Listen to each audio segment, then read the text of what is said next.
pasamos ahora sí al tratamiento farmacológico, porque ya revisamos la técnica, ya revisamos comorbilidades y factores de riesgo, ahora vamos a ver cuál es el tratamiento que le podemos dar al paciente. ¿Y con qué fármacos contamos para hacer un tratamiento farmacológico? Tenemos los fármacos que pretendemos usar para aliviar los síntomas del paciente y los fármacos que pretendemos usar para controlar a largo plazo la enfermedad, es decir, disminuir la mortalidad. Dentro de los aliviadores tenemos los betagonistas adrenérgicos de acción corta, que también se les llama SABA, y se les llama SABA por las siglas que significan Short Acting Beta Agonist, y anticolinérgicos inhalados de acción corta que se les llama SAMA. Se les llama SAMA porque Short Acting Muscarinic Antagonist. Y teofilina de liberación corta. Esta no se usa. Usamos estos dos, principalmente el betagonista, el anticolinérgico casi que no se usa en asma, por no decir que no se usa. Sin embargo, este sí es de preferencia para enfermedades como el EPOC. Pero para asma nos vamos a quedar con estos, con los SABA. ¿Listo? Y controladores tenemos los glucocorticoides inhalados, los modificadores de la vía de los leucotrienos, los betagonistas de larga acción, los anticolinérgicos inhalados de larga acción y otros que ya no se usan como la teofilina y las cromonas. Hay unos que ya se usan para los tratamientos más avanzados del manejo del asma, que son los biológicos. Entonces usamos antiinmunoglobulina E, antiinterleuquina 5, antirreceptor de la interleuquina 4. Como pueden ver, estos biológicos son anticuerpos monoclonales, pero eso ya lo vamos a ver más adelante. Entonces comencemos con los glucocorticoides inhalados. ¿Cuál es el mecanismo de acción de los glucocorticoides inhalados? Básicamente, los glucocorticoides lo que hacen es disminuir la respuesta inflamatoria. ¿Cómo disminuyen la respuesta inflamatoria? Fácil, ellos se van hasta el núcleo, se van hasta el ADN e inhiben la expresión de genes proinflamatorios y promueven la expresión de genes antiinflamatorios. Entonces, como es una molécula esteroidea, es una molécula lipofílica, cruza la membrana sin necesidad de hacer nada, simplemente la atraviesa porque es liposoluble. Entonces, atraviesa la membrana citoplasmática, atraviesa la membrana nuclear, ingresa al nucleoplasma y ahí estimula la expresión de genes antiinflamatorios y la inhibición de genes proinflamatorios. ¿Listo? Entonces, ese es el mecanismo de acción de los glucocorticoides, tanto inhalados como orales como sistémicos.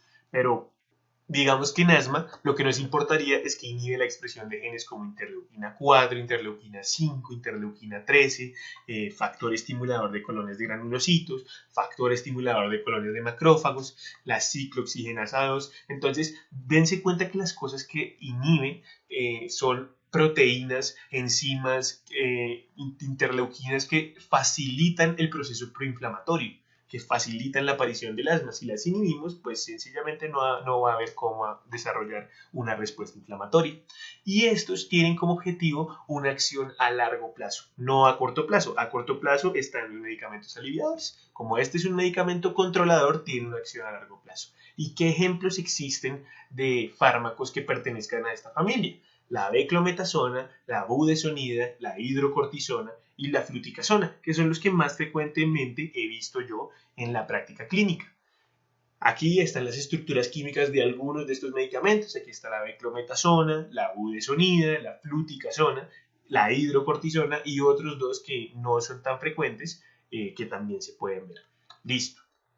¿Cuáles son los efectos adversos de los glucocorticoides inhalados? Son más bien leves, son infrecuentes a dosis bajas, pero se han descrito, especialmente en los locales. Los efectos sistémicos casi no, porque la biodisponibilidad que alcanza el fármaco en sangre tras ser administrado de forma inhalada es muy baja, es más el efecto local. Entonces, como es un medicamento que disminuye la respuesta inflamatoria, pues la respuesta inflamatoria no siempre es mala. Nosotros, de hecho, la necesitamos para poder enfrentar agentes patógenos. Entonces, como no tenemos cómo enfrentar agentes patógenos porque disminuimos la respuesta inflamatoria, algunos microorganismos que antes no nos hacían daño, ahora lo pueden hacer, como lo son las cándidas. Entonces, candidiasis orofaringia.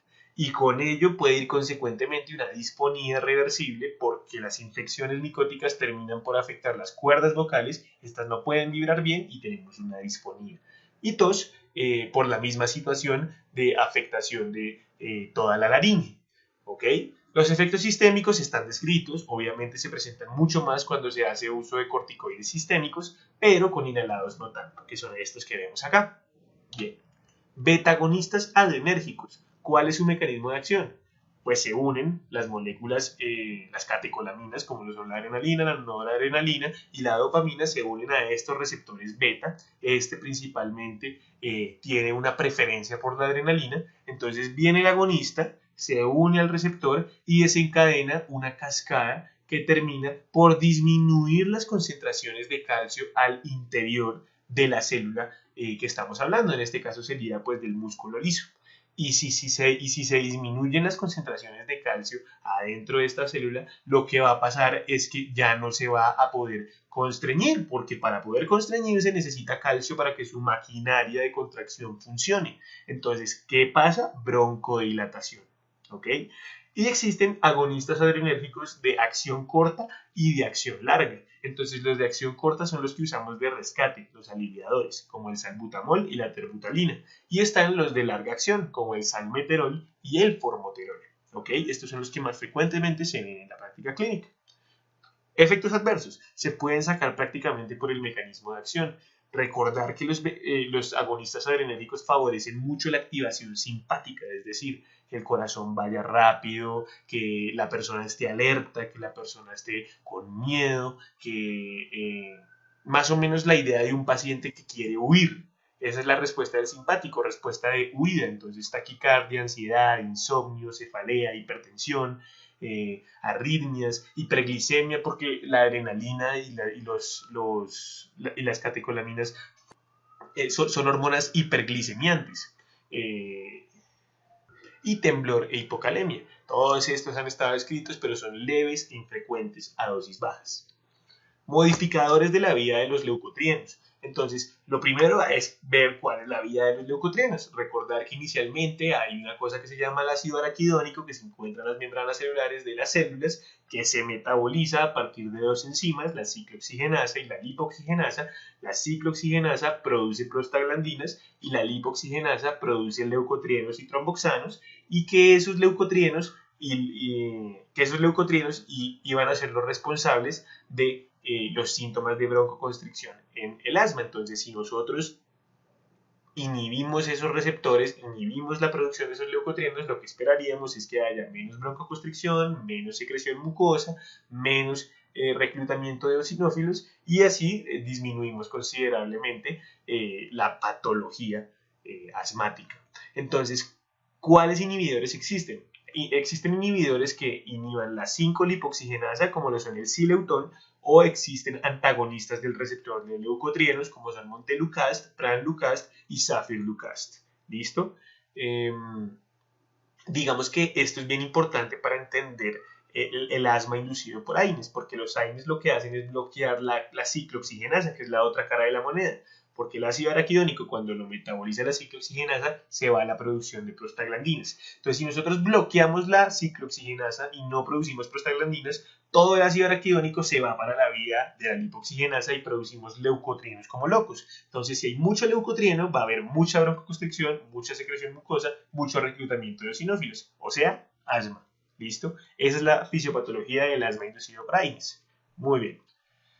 Efectos adversos de la vida de los leucotrienos, muy raros, la toxicidad es absolutamente escasa. Los efectos principales son los que casi muchos medicamentos que uno conoce presentan, entonces alteraciones digestivas, cefalea, mareo, nerviosismo, insomnio, pesadillas. O sea, lo que a uno se le ocurra que ocurre generalmente como efectos adversos es esto. Y raros como el síndrome de Churg-Strauss. El síndrome de Churg-Strauss es un asma inducida medicamentosa. Digamos que este es extremadamente raro, se caracteriza por síntomas respiratorios consistentes con el asma y vasculopatía sistémica. Entonces, vasculitis sistémica se presenta en este síndrome. Muy bien, anticolinérgicos inhalados. Entonces, si el simpático hacía broncodilatación, lo que hace el parasimpático es broncoconstricción. Entonces, ¿nosotros qué queremos? Si normalmente la acetilcolina, cuando se une a sus receptores, genera broncoconstricción, pues démosle un antiacetilcolina, un anticolinérgico. ¿Para qué? Para que hagamos broncodilatación. Es muy parecido al mecanismo de acción que tenían los agonistas adrenérgicos, pero al revés, porque en este caso ellos hacen todo lo contrario. Entonces, ¿qué hacemos? Antagonistas de receptores muscarínicos, que son los receptores a los cuales se une la acetilcolina, y si los antagonizamos, inducimos la broncodilatación. Estos casi no se usan en asma, son más útiles en EPOC que en asma, y tenemos de corta acción y de larga acción. Los de corta son el bromuro hipatropio y de larga acción el bromuro de tiotropio. Efectos adversos son absolutamente infrecuentes por la misma razón de que es inhalado, la biodisponibilidad es baja, pero se han descrito. Evidentemente, existe un síndrome que es el síndrome anticolinérgico, que se caracteriza por todo esto que ustedes ven acá, que lo pueden sacar también por los efectos que tiene la acetilcolina a lo largo del cuerpo. Si uno sabe a qué receptores se unen y qué provocan, uno puede sacar los efectos adversos. Pero realmente en este caso no vale mucho la pena profundizar en esto porque no ocurren frecuentemente. Listo. Y las cromonas y la teofilina, que son las que ya casi no se usan. La teofilina tiene un mecanismo muy parecido al de los beta-adrenérgicos, simplemente que en vez de ser agonista del receptor, lo que hace es meterse en la cascada de señalización que continúa a ese agonismo. Entonces, cuando uno agonizaba el receptor beta, lo que pasaba es que se estimulaba la producción de AMP cíclico y después de la producción de AMP cíclico, toda una cascada de señalización inmensa que iba a terminar en la broncodilatación. En este caso, hay una enzima que es la fosfodiesterasa 4 que se roba ese AMP cíclico, se lo lleva y cambia su estructura, no permitiendo que entre la cascada de señalización y anula la broncodilatación. Entonces, ¿nosotros qué hacemos? Cogemos esa fosfodiesterasa 4 y la inhibimos, porque si la inhibimos va a haber más AMP cíclico y si hay más AMP cíclico tenemos broncodilatación. Sí, en la teoría suena muy bueno, muy interesante, pero no se usan porque ha habido una falta de eficacia en el control de enfermedad y además tienen múltiples interacciones medicamentosas, entonces no existe evidencia que soporte el uso de este medicamento. Lo mismo pasa con las cromonas. ¿Qué hacen las cromonas? Estabilizan el mastocito. Acuérdense que en la fisiopatología, cuando el mastocito se degranulaba, se liberaban prostaglandinas, leucotrienos, histamina, heparina, toda esa actividad proinflamatoria. Si nosotros estabilizamos el mastocito y no lo permitimos que se degranule, nada de eso se libera y no pasa absolutamente nada en la teoría. Pero ¿qué ha pasado? No se ha visto eso en la evidencia. La evidencia nos muestra que no son tan eficaces y que además tienen múltiples interacciones medicamentosas. Conclusión, no se usan. Bien, y por último, los medicamentos biológicos. Entonces, de los biológicos, lo que tenemos son anticuerpos monoclonales contra inmunoglobulina E, que dijimos que era toda la desencadenante de que ahora los mastocitos fueran capaces de reconocer a los alergenos, la interleuquina 5, que era la que llamaba a los eosinófilos, y la interleuquina 4, su receptor, que era la que inducía que se produjera esta inmunoglobulina E. Entonces, si nosotros neutralizamos la acción de estas moléculas, pues vamos a esperar que esas cosas no puedan ocurrir. Y si no ocurren, de pronto disminuimos la probabilidad de que al paciente se le desarrollen los efectos del asma. Entonces, el antiinmunoglobulina E es el omalizumab. El anti-interleuquina 5 es el mepolizumab y el antirreceptor de interleuquina 4 es el dupilumab. Muy bien. Por ahora dejamos hasta acá este video para poder continuar ya con el tratamiento farmacológico y los steps de los cuales les hablaba.